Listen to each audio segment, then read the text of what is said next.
आपल्याला कल्पना आहे की प्रधानमंत्री नरेंद्र मोदीजी यांनी किसान सन्मान योजना सुरू केली आणि आमच्या शेतकऱ्यांना 6,000 रुपये हे मोदीजींच्या वतीनं देण्यात येतात।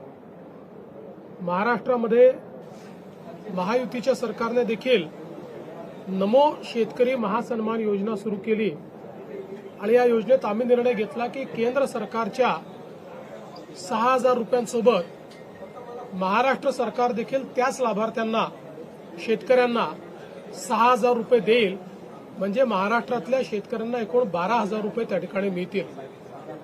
आपल्याला कल्पना आहे की या संदर्भात दर 4 महिन्यांनी आपण 2,000 रुपये त्या ठिकाणी त्यांच्या खात्यामध्ये देतो, 2,000 केंद्र सरकार देते, असं 3 हप्त्यांमध्ये आपण हे पैसे देत असतो।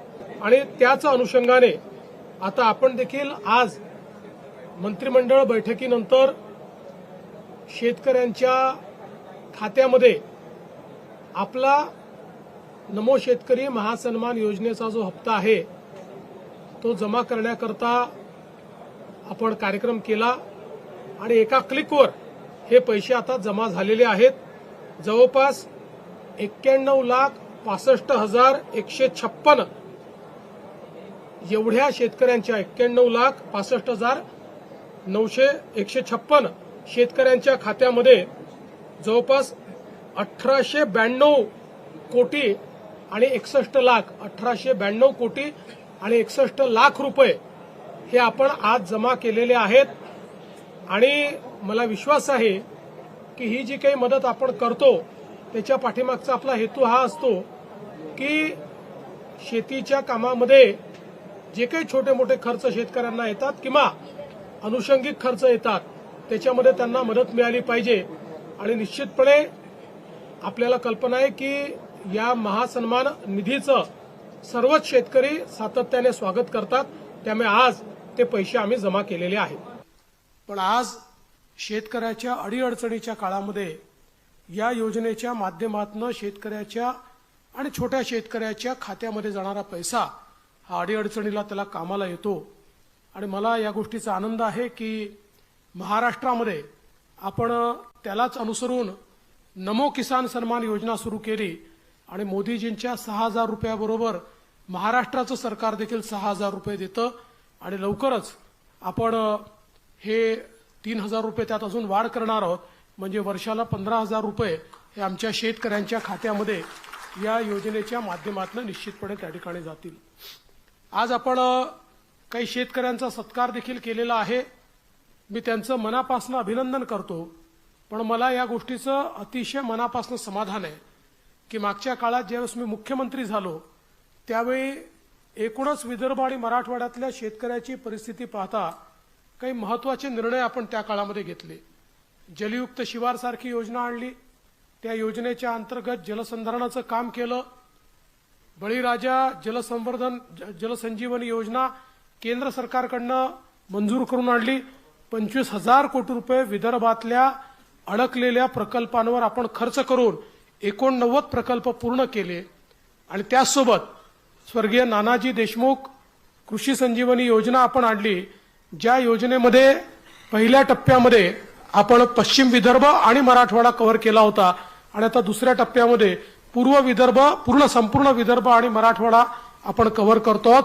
आणि या योजनेच्या अंतर्गत पूर्णपणे सॅच्युरेशन पद्धतीने कृषी अवजारं असतील, त्या ठिकाणी जलसंधारणाचं काम असेल, शेततळी असतील, त्या ठिकाणी ड्रिप इरिगेशन असेल, सगळं अनुदान पद्धतीने आणि लक्ष्यांक न ठेवता एका गावात गेलं की त्या गावातल्या सगळ्या शेतकऱ्यांना सगळ्या योजनांचा लाभ द्यायचा, अशा प्रकारची योजना जवळजवळ 4,000 कोटी रुपये आपण खर्च केले।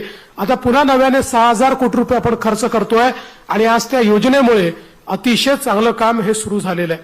दुसरं, आपण वर्ल्ड बँकेच्या मदतीने स्मार्ट सारखी योजना तयार केली की ज्या योजनेमध्ये आमच्या शेतकऱ्यांच्या ज्या फार्मर प्रोड्युसर कंपन्या आहेत, गट आहेत, या गटांना विविध प्रकारचे त्या ठिकाणी रोजगारक्षम, ज्याला आपण कृषीवर प्रक्रिया करणारे उद्योग म्हणतो, ते उद्योग असतील किंवा कृषीमध्ये नवीन प्रकारचे कॅश क्रॉप त्यांना तयार करता येतील, त्या ठिकाणी ग्रेडिंग वगैरे असेल, अशा सगळ्या गोष्टी करता येतील, अशी एक समग्र योजना आपण सुरू केली। आज मला पाहताना आनंद वाटला की ज्या शेतकऱ्यांचा आपण या ठिकाणी सत्कार स्वागत केलं यातले बहुतांश शेतकरी हे त्या स्मार्ट योजनेतनं त्या ठिकाणी मोठे झालेले आहेत आणि मला आनंद वाटला की एक एफपीओ तर आपला 100 कोटीवर पोहोचतो आहे। अर्थात त्यांनी जाता जाता मला सांगितलं, सूरजजी जर तुम्ही लक्ष द्या त्यांचा 60 लाखाचा एक हप्ता बाकी आहे तो लगेच देऊन टाका, नाहीतर आम्ही चांगलं काम केलं आणि आमचा हप्ता अडकला असं नको। तर मला असं वाटतं की हे जे काही आपण वेगवेगळे त्या काळामध्ये इंटरव्हेन्शन्स केले, आज त्याचं एक मोठं फळ आपल्याला प्राप्त होत आहे। आता जी नवीन योजना आपण हातामध्ये घेतली ॲग्रीस्टॅकची, ही सगळ्यात महत्वाची योजना आहे, कारण ॲग्रीस्टॅक मध्ये आपण संपूर्ण शेतीचं म्हणजे फार्मिंग ज्याला आपण म्हणतो या संपूर्ण सायकलचं डिजिटायझेशन करतो।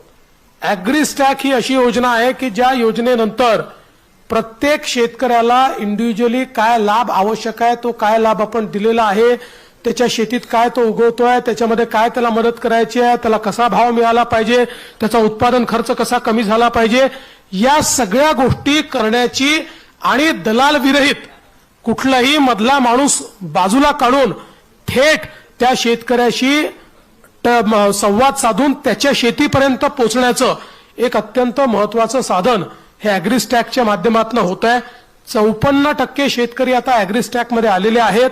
100% शेतकरी आपल्याला ॲग्रीस्टॅकमध्ये आणायचे आहेत, जेणेकरून कोण मालक आहे, त्याची जी शेती आहे, तो काय उत्पादन करतोय, त्याला कुठल्या योजना मिळालेल्या आहेत, कुठल्या योजना आवश्यक आहेत, त्या गावात कुठल्या योजना आवश्यक आहेत, अशा सगळ्या गोष्टीचं आपल्याला डिजिटल पद्धतीने त्या ठिकाणी पूर्ण आपला जो मॅपिंग असेल त्यातल्या गॅप आपल्याला भरून काढता येतील। आणि जो आपला महत्वाचा मुद्दा आहे की शेतकऱ्यांचा जो लागत मूल्य आहे, शेतकऱ्यांचा उत्पादन खर्च आहे, तो जर कमी करता आला आणि शेतकऱ्यांना आपल्याला बाजाराशी जर जोडता आलं तर त्याचा एक मोठा फायदा आपल्याला होणार आहे। आपल्याला कल्पना आहे की ज्या आपल्या गावातल्या ज्या सगळ्या सोसायट्या आहेत, मल्टीपर्पज सोसायट्या आहेत, विविध कार्यकारी सोसायटी आहेत, यांचं 100% डिजिटायझेशन करणं आपण सुरू केलेलं आहे आणि आता याला मल्टी बिझनेस सोसायटीमध्ये आपण कन्वर्ट करतोय। आपले देशाचे नवीन सहकारिता मंत्री अमित शाह साहेबांनी 13 प्रकारचे नवीन बिझनेसेस म्हणजे ज्याच्यामध्ये अगदी जो आपला पारंपरिक त्या ठिकाणी भांडारण करण्याकरता गोदामापासनं तर वेगवेगळ्या प्रकारचे 13 उद्योग हे आमच्या विविध कार्यकारी सोसायटी करता त्या ठिकाणी नेमून दिलेले आहेत, ज्यातनं गावातली सोसायटी देखील आपल्याला अधिक मजबूत कशी करता येईल हा प्रयत्न आपण त्या माध्यमातून निश्चितपणे या ठिकाणी करतो आहोत। त्यामुळे एकूणच या कृषीच्या क्षेत्रामध्ये मोठ्या प्रमाणात आपण काम सुरू केलेलं आहे। आपल्याला कल्पना आहे मागच्या काळामध्ये आपण शेतकऱ्यांना वीज बिल माफ केलेलं आहे, पुढचे 5 वर्ष शेतकऱ्यांकडून वीज बिल घ्यायचं नाही असा निर्णय आपण त्या ठिकाणी घेतलेला आहे। आणि आता जो शेतकरी नव्याने कनेक्शन मागेल त्याला सोलर पंपाची योजना आपण आणलेली आहे। सोलर पंप त्या ठिकाणी नोंद केलं आणि फक्त आपण शेतकऱ्याकडनं 10% पैसे घेतोय आणि अनुसूचित जाती अनुसूचित जमातीचा शेतकरी असेल 5% पैसे घेतोय, बाकी सगळं अनुदान हे केंद्र सरकार आणि राज्य सरकार मिळून आम्ही त्या ठिकाणी देतो आहोत। आणि शेतकऱ्यांना त्यांनी मागितल्यानंतर 1 महिना 1.25 महिन्याच्या आत त्याच्या शेतीमध्ये अशा प्रकारचा पंप आपण बसवून देतो आहोत। आणि मला सांगताना आनंद वाटतो की ही योजना जेव्हा 2002-04 साली वगैरे सुरू झाली असेल तेव्हापासनं तर मागील वर्षापर्यंत आपण 2.25 लाख पंप लावले होते आणि मागील 1 वर्षामध्ये आपण 2 लाख पंप लावलेले आहेत। म्हणजे ज्या गतीनं आपण चाललेलो आहे अतिशय मोठ्या गतीनं, कोणीही मागितलं की आपण लगेच त्या ठिकाणी सोलर पंप लावतो। पुढचे 25 वर्ष त्याला त्या ठिकाणी विजेच्या बिलाची चिंता नाही आणि पहिले 5 वर्ष त्या पंपाची देखरेख आमच्याकडे, पंप चोरीला गेला त्याचा इन्शुरन्स आमच्याकडे, कुठल्याही प्रकारची अडचण आली तर त्या अडचणीची वर मात करणं आमच्याकडे, अशा प्रकारची ही योजना आपण या ठिकाणी सुरू केलेली आहे, जेणेकरून शेतकऱ्यांना मोठ्या प्रमाणात त्याचा फायदा आपण देतोय। सिंचनाच्या संदर्भातही आपल्याला माहिती आहे की आम्ही पहिल्या 5 वर्षामध्ये एक रेकॉर्ड पद्धतीनं मी सांगितलं 89 आपण योजना मंजूर केल्या, त्या पूर्ण केल्या।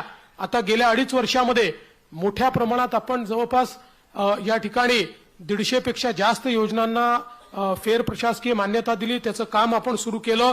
आणि सगळ्यात महत्वाची योजना जी विदर्भातलं संपूर्ण चित्र बदलणार आहे, आपल्याला माहिती आहे की आपलं जे गोसीखुर्दचं धरण आहे या धरणाच्या खालून 100 टीएमसी पाणी हे वाहून समुद्रात जातं, ते कोणाच्याच कामी येत नाही. आपण आता ठरवलंय की त्याचा एक नदीजोड प्रकल्प आपण तयार करतोय. वैनगंगेचं हे पाणी बुलढाण्याच्या नळगंगेपर्यंत आपण नेणार आहोत. म्हणजे 500 किलोमीटरची 550 किलोमीटरची एक नवीन नदी आपण तयार करतो आहोत. आणि या दोन नद्या जोडत असताना या ठिकाणी आपला नागपूर जिल्हा असेल, वर्धा जिल्हा असेल, त्या ठिकाणी अमरावती जिल्हा असेल, अकोला असेल, असे 7 जिल्हे एकूण आपण त्या ठिकाणी जोडतो आहोत. आणि या 7 जिल्ह्यांमध्ये जो काही थोडा बहुत दुष्काळी भाग आहे, हा सगळा दुष्काळी भाग याच्यामध्ये आपण कव्हर करतो आहोत. जवळपास 10 लाख एकर जमीन ही पूर्णपणे ओलिताखाली त्या ठिकाणी येणार आहे, ज्याच्यामुळे एक मोठं परिवर्तन या माध्यमातून होणार आहे. आणि म्हणून राज्य सरकार सातत्याने आज वेगवेगळ्या प्रकारे माननीय प्रधानमंत्री मोदयांचं स्वप्न पूर्ण करण्याचा प्रयत्न आपण करतो आहोत.